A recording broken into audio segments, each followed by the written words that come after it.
नमस्कार सभी को। दोस्तों, बहुत बड़ी एलडीसी की भर्ती आ रही है। आलोक राज जी ने ट्वीट करके ये बता दिया कितने पदों पर भर्ती आ रही है और इसके लिए क्वालिफिकेशन क्या है, सीईटी जरूरी है या नहीं है, सारी चीज़ों के बारे में आज हम चर्चा करने वाले हैं। मेरे साथ में हैं कंप्यूटर अनुदेशक राजू लाल कुमावत। हम दोनों आज चर्चा करने वाले हैं। सबसे पहले बात करते हैं कि कौन कौन इस भर्ती में बैठ सकता है, कौन कौन इस भर्ती की एग्जाम दे सकता है। कल की न्यूज़ है ये कि 10,644 पदों पर बहुत बड़ी भर्ती है।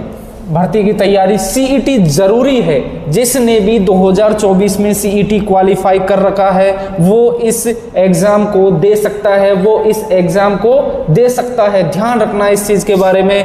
और हजारों अभ्यर्थी नहीं कर पाएंगे भर्ती की आवेदन। क्यों? क्योंकि पिछले 2 साल से सीईटी की एग्जाम नहीं हो रही है। इसके लिए बहुत आलोक राज जी से हमने भी कई बार ट्वीट करके गुजारिश की है कि सीईटी करवाइए, तो इस साल शायद सीईटी जरूर होगी। चलो हम राजू जी से और बात करते हैं कि और क्या क्या है एलडीसी। देखो, अगर सीईटी 2 साल में हुई है तो इसमें आपके कंपटीशन का फर्क पड़ेगा, कंपटीशन कम रहेगा थोड़ा सा। और ये जो अच्छी अपॉर्चुनिटी, गोल्डन अपॉर्चुनिटी आपके लिए, अगर आपने अभी से इस पर ध्यान दिया और अभी से तैयारी स्टार्ट करी तो मैं मान के चलता हूँ कि आपका सिलेक्शन निश्चित हो जाएगा। लेकिन अगर आपने इसमें देरी करी और अभी आप इंतजार करते हो नोटिफिकेशन का, तो फिर आप बहुत ज़्यादा पीछे रह जाओगे। तो कोशिश करें कि अभी से स्टार्ट करें। इसमें हम देखेंगे इसमें जो सिलेबस क्या था प्रीवियस ईयर में, तो उस हिसाब से आपको नोटिफिकेशन में क्या क्या चीज़ें ध्यान रखनी है वो आपको आगे दिख जाएगी। तो देखिए, जो पिछली बार जो सिलेबस था उसके अंदर कुछ टॉपिक थे।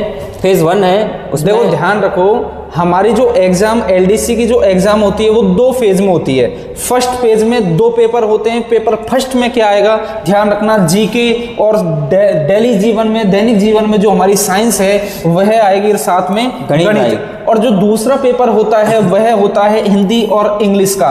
पहला जो पेपर है 3 घंटे का 100 नंबर का होता है, दूसरा जो पेपर है 3 घंटे का 100 नंबर का होता है। ध्यान रखना। इसके बाद में फेज 2 में ध्यान रखना आपकी टाइपिंग टेस्ट होता है।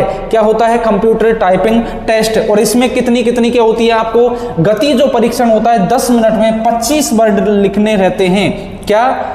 हिंदी और इंग्लिश दोनों की अलग अलग है, ठीक है। इंग्लिश में आपको क्या करना आता है 10 मिनट में 25, ऐसे ही हिंदी में भी 10 मिनट में 25 वर्ड लिखने रहते हैं। 25 पर मिनट वर्ड लिखने रहते हैं। 25 वर्ड पर मिनट लिखने हैं, ठीक है। उसके अलावा आपको दक्षता भी चाहिए, एफिशिएंसी आपकी होनी चाहिए। 10 मिनट में 25 वर्ड आप लिख सको। एफिशिएंट होने चाहिए, ऐसा नहीं कि उसमें कोई एरर आ रही है। हाँ। गलत नहीं होना चाहिए। जितनी, अगर इसमें नेगेटिव मार्किंग भी होती है, आपके जितने भी एरर आएगी उतने से नंबर कट जाएंगे। तो ध्यान रखना इस चीज के बारे में। इसमें देखो एक और पॉइंट लिखा हुआ, निःशक्त व्यक्तियों को उनके द्वारा फेज 1 में प्राप्त औसत अंक दिए जाएंगे।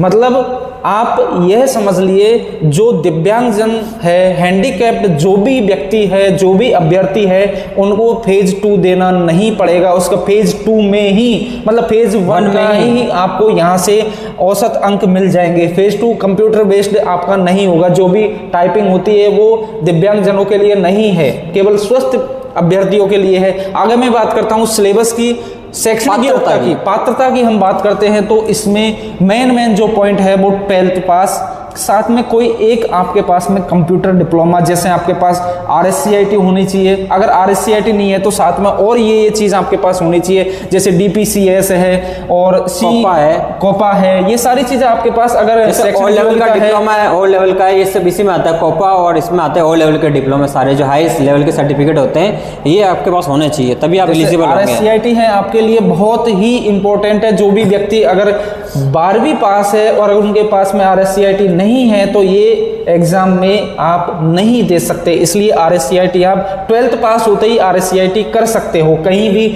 BMU के थ्रू RSCIT होती है, हर साल 2-3 बार में होती है, ठीक है। और हमारे राजू जी से और कुछ इसमें इक्विवेलेंट पॉइंट लिख रखा है। अगर आपसे आपके पास इसके समकक्ष कोई भी आपके पास डिग्री है, तो जैसे ओ लेवल का डिप्लोमा हो गया, या फिर आपके पास कोई इंजीनियरिंग वगैरह इस टाइप की कोई डिग्री वगैरह हो गई कंप्यूटर से रिलेटेड, तो आप वो भी आपके मान्य हैं। लेकिन ये जो 12th पास भर्ती है, तो इसमें क्या है कि आपके लिए अगर RSCIT कर लो तो वो बेटर है। RSCIT आपके लिए बहुत इजी पड़ेगी। हर 3 महीने में होती है RSCIT। बाकी बड़े जो ओ लेवल और इन तरह के जो डिप्लोमा है ये 1 साल के होते होते हैं, इसमें टाइम लगता है। जैसे ए लेवल है, ओ लेवल है, तो ये थोड़ा सा टाइम कंज्यूमिंग है। लेकिन RACIT बहुत ईजी पड़ेगी, आप इसको आसानी से क्लियर कर सकते हैं और अच्छी अपॉर्चुनिटी, गोल्डन अपॉर्चुनिटी है। दूसरा, आप 12th कोई सी भी बोर्ड से हो, चाहे CBSE हो, चाहे RBSE हो, चाहे और भी UP बोर्ड से हो, चाहे कहीं से भी हो, आपको 12th पास होना जरूरी है। आगे मैं बात करता हूं सिलेबस की। सिलेबस में क्या क्या हमारे रहने वाला है, अगर आपको दिखाई दे रहा हो तो सबसे पहले हमारे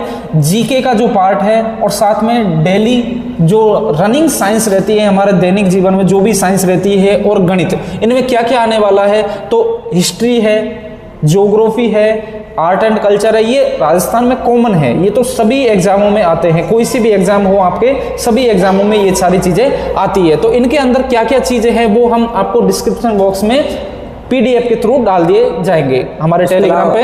दैनिक विज्ञान है, दैनिक साइंस है जो आपके डेली जीवन में काम आती है, वो है। बहुत ज़्यादा जनरल से आप जो 12th तक की जितने सिलेबस पढ़ा ना आपने, वो सारी चीज़ें हैं। अगर आपने वो कवर कर ली तो लगभग आपका सारा कवर हो जाएगा। उसके अलावा आपके देख लीजिए कि गणित है, गणित में जो 9th-10th के जितने भी जो आपके पढ़ रहे हो, आपके 9th-10th में जो सिलेबस है NCERT का, वो अगर आपने ढंग से पढ़ लिया तो सारी चीज़ें आपके क्लियर हो जाएगी इससे।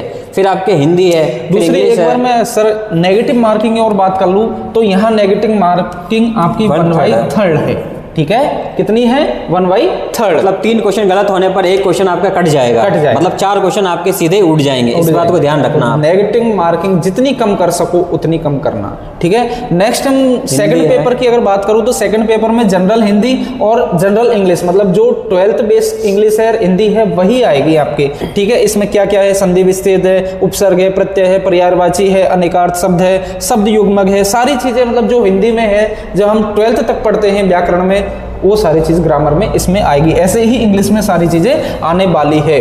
ठीक है, और मैं बात करूं अगर ऑब्जेक्टिव टाइप क्वेश्चन होने वाला है ये पेपर हमारा, मैक्सिमम जो नंबर है वो 100 नंबर का होगा।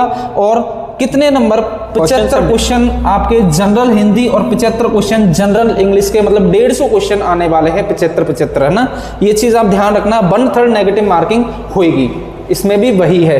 फिर है हमारा फेज सेकंड में आपकी टाइपिंग टेस्ट है। हैंडीकैप व्यक्तियों के लिए टाइपिंग टेस्ट नहीं है, ध्यान रखना बच्चों। ऐसे ही और वीडियो देखने के लिए और जॉब्स की जानकारी के लिए आप हमारे चैनल से जुड़िए। इसमें आप ध्यान रखना, टाइपिंग के अंदर मैंने देखा है कि बहुत सारे जो पहले सूचना सहायक का एग्ज़ाम हुआ था उसमें भी टाइपिंग में बहुत सारे लोग रह गए थे। उसके अलावा अभी जो चल रहा है जैसे कंप्यूटर निर्देशक का, तो उसमें जैसे टाइपिंग, इसमें जो एलिजिबिलिटी को लेकर भी बहुत सारी दिक्कतें आती है। तो आपके ज़्यादा कोई हायर लेवल का डिप्लोमा मांगा नहीं है, आपके और लेवल तक का डिप्लोमा है। बाकी ए लेवल और जो ग्रेजुएशन लेवल तक का आपके नहीं मांगा है।